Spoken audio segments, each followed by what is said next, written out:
Hello students, स्वागत है आपका the cognition classes YouTube channel पर।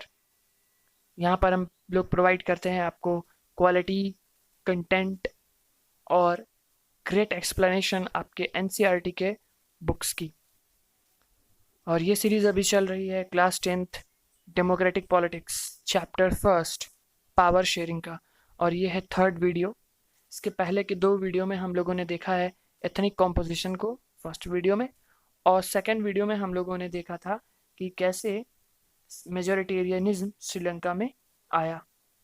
तो इस वीडियो में हम लोग एकोमोडेशन पढ़ेंगे बेल्जियम के बारे में। हम लोगों ने इसके पहले श्रीलंका में मेजोरिटेरियनिज्म को पढ़ा था।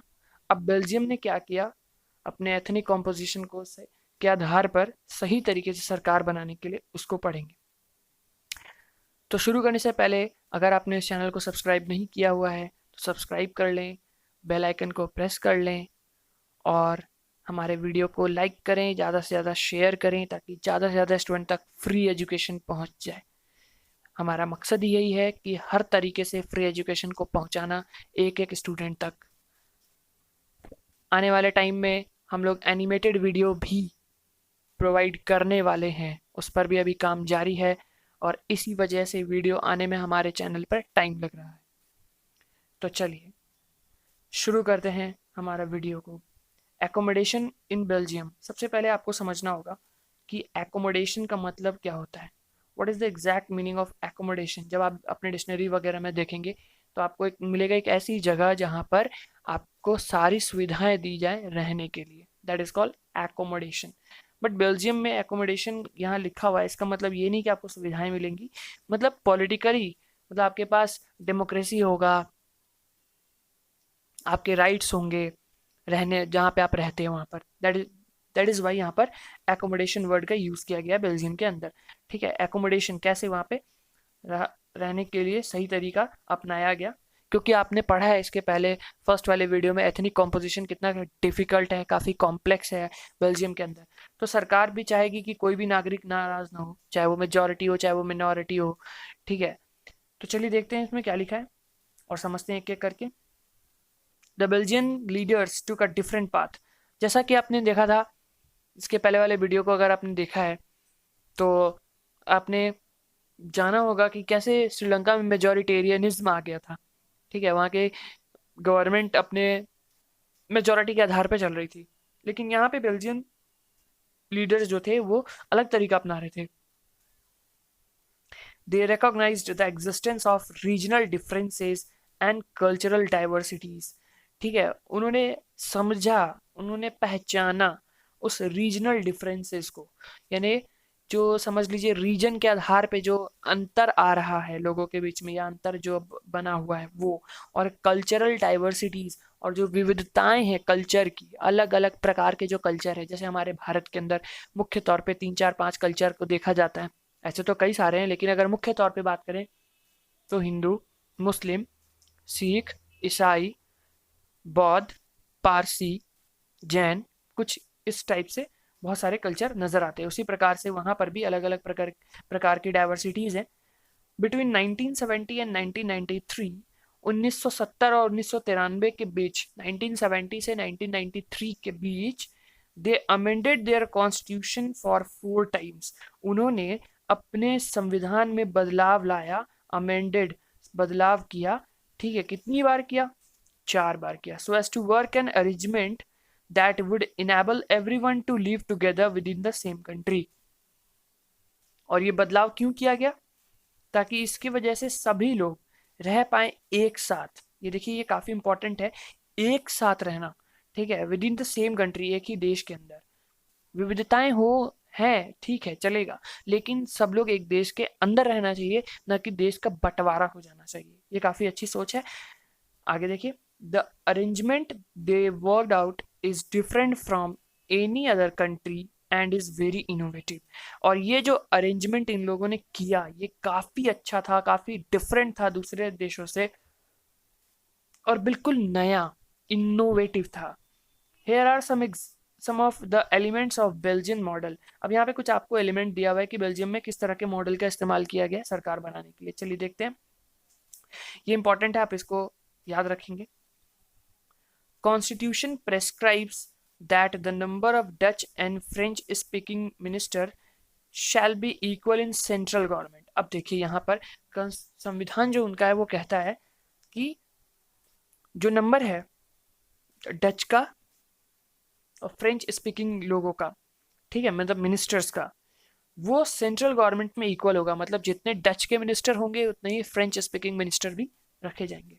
सम special laws require the support of majority of members from each linguistic group. कुछ स्पेशल तरह के कानून बनाए जाएंगे जो सपोर्ट करेंगे मेजॉरिटी ऑफ मेंबर, ज़्यादातर मेंबर को हर लिंग्विस्टिक ग्रुप के। यानी अब किसी एक को यहाँ पे प्रोटेक्शन नहीं मिल रहा है, अब यहाँ पे हर लिंग्विस्टिक ग्रुप को प्रोटेक्शन दिया जा रहा है।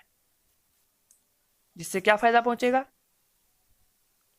Thus, no single community can make decision unilaterally। कोई भी एक कम्युनिटी अकेला कोई तरह का डिसीजन नहीं बना पाएगा, एक तरफा डिसीजन कुछ भी नहीं होगा। काफी अच्छा अरेंजमेंट है। चलिए देखते हैं आगे इसको।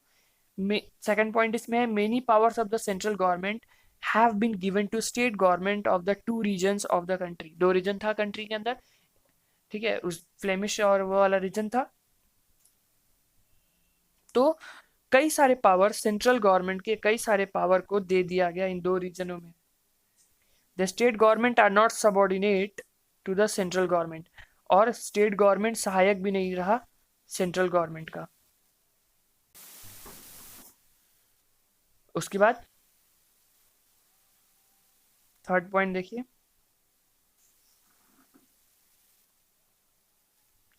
ब्रसल्स जो राजधानी थी बेल्जियम की, यहाँ पे अपना एक सेपरेट गवर्नमेंट था जिसमें कि दोनों ही कम्युनिटीज का बराबर का रिप्रेजेंटेशन था। The French speaking people accepted equal representation in Brussels. जो फ्रेंच बोलने वाले लोग थे उन्होंने ब्रसल्स में इक्वल रिप्रेजेंटेशन को एक्सेप्ट किया, क्योंकि जो डच स्पीकिंग कम्युनिटी थी उसने एक्सेप्ट किया था इक्वल रिप्रेजेंटेशन कहाँ पर? आपके सेंट्रल गवर्नमेंट के अंदर। ठीक है, ये देखिए ये काफ़ी अच्छा अरेंजमेंट था यहाँ पर। फिर से सुनिएगा इसको। जो फ्रेंच स्पीकिंग पीपल थे उन्होंने एक्सेप्ट किया इक्वल रिप्रेजेंटेशन ब्रसल्स में, क्योंकि डच स्पीकिंग जो थे डच स्पीकिंग कम्युनिटी उन्होंने एक्सेप्ट किया इक्वल रिप्रेजेंटेशन को सेंट्रल गवर्नमेंट के अंदर। ठीक है, तो ये काफ़ी अच्छा एक पॉइंट रहा यहाँ पर। आगे चलते हैं।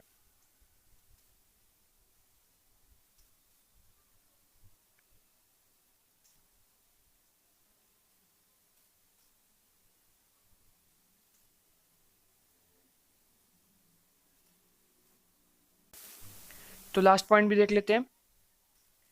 Apart from the central and state government there is a third kind of government. Central government state government के अलावा एक तीसरी प्रकार की भी सरकार को इंट्रोड्यूस किया गया। This community government is elected by people belonging to one language community, Dutch, French and German speaking। यहाँ पे देखिए क्या बताना चाह रहा है, एक कम्युनिटी गवर्नमेंट बनाई गई जिसमें एक लैंग्वेज कम्युनिटी यानी डच, फ्रेंच और जर्मन तीनों मिल करके इस कम्युनिटी गवर्नमेंट को बनाती थी। ठीक है, अब ये मैटर नहीं करता है कि वो कहाँ रहते हैं, ठीक है, उससे कोई मतलब नहीं है वो मेजॉरिटी में है उस जगह पे या माइनॉरिटी में, वो सब मिल करके एक गवर्नमेंट बनाया जिसका नाम रखा गया community government. This government has the power regarding, अब इस गवर्नमेंट के पास पावर क्या था? कल्चर से बेस्ड पावर था। कल्चर पे कोई डिसीजन लेना हो, एडुकेशन पे किसी ग्रुप के लिए डिसीजन लेना हो, या लैंग्वेज रिलेटेड अगर कोई प्रॉब्लम है देश के अंदर तो उसका डिसीजन लेना हो, तो यही गवर्नमेंट लिया करती थी। आगे देखिए, you might find the Belgian model very complicated. ये काफ़ी कॉम्प्लिकेटेड अभी आपको नज़र आ रहा होगा। ये कॉम्प्लिकेटेड है भी बेल्जियन लोगों के लिए, लेकिन ये काम बहुत अच्छे से किया, ठीक है, करता भी है। But this arrangement have worked well so far, काम बहुत ही अच्छे से किया है। They help to avoid civic strike between the two major communities. ठीक है, इसमें इस मॉडल के वजह से ही ये जो दो मेजर कम्युनिटी थी यहाँ पर फ्रेंच और डच, इनके बीच में झगड़े होने से बच गए।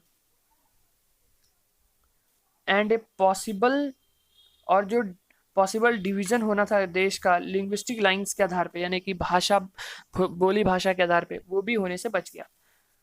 When many countries of Europe came together to form the European European union, ठीक है, जब देखिए यहाँ पे लिखा है कि जब बहुत सारी कंट्रीज यूरोप की एक साथ आकर के एक यूरोपियन यूनियन बनाने लगी, तो ब्रसल्स को ही उसका हेडक्वार्टर चूज किया गया था। ठीक है, ब्रसल्स को एज अ हेडक्वार्टर का दर्जा मिला था।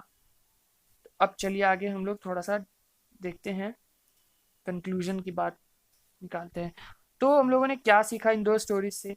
बोथ आर डेमोक्रेसीज, दोनों ही डेमोक्रेसी है, yet they dealt with the question of power sharing differently. ठीक है, तभी इन लोगों ने, इन दोनों देशों ने अलग अलग तरीके से पावर शेयरिंग को हैंडल किया। ठीक है, अलग तरीका अपनाया। बेल्जियम में लीडर जो थे उन्होंने रियलाइज किया कि जो यूनिटी होती है देश की, वो तभी पॉसिबल है जब हम सभी के फीलिंग्स और इंटरेस्ट को ध्यान में रखेंगे, अलग अलग कम्युनिटीज के। ठीक है, such a realization resulted in mutually acceptable arrangement for sharing power. और इस तरह के इस बात को समझने से म्यूचुअल एक्सेप्टेंस आया लोगों के बीच में, जिसके वजह से अच्छा खासा अरेंजमेंट हो पाया पावर शेयरिंग का। वहीं श्रीलंका में क्या हुआ?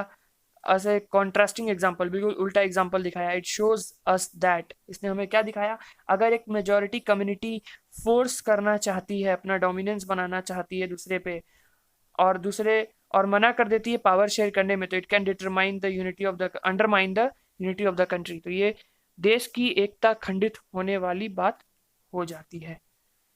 तो आई होप कि आपको ये चीज़ समझ में आ गया होगा, accommodation of Belgium, in Belgium sorry. तो वीडियो अच्छा लगा तो लाइक करें, और अगर कोई प्रॉब्लम हो तो कमेंट करके हमें बताएं। हमारे चैनल को सब्सक्राइब करें और ज़्यादा से ज़्यादा हमारे वीडियो को शेयर करें।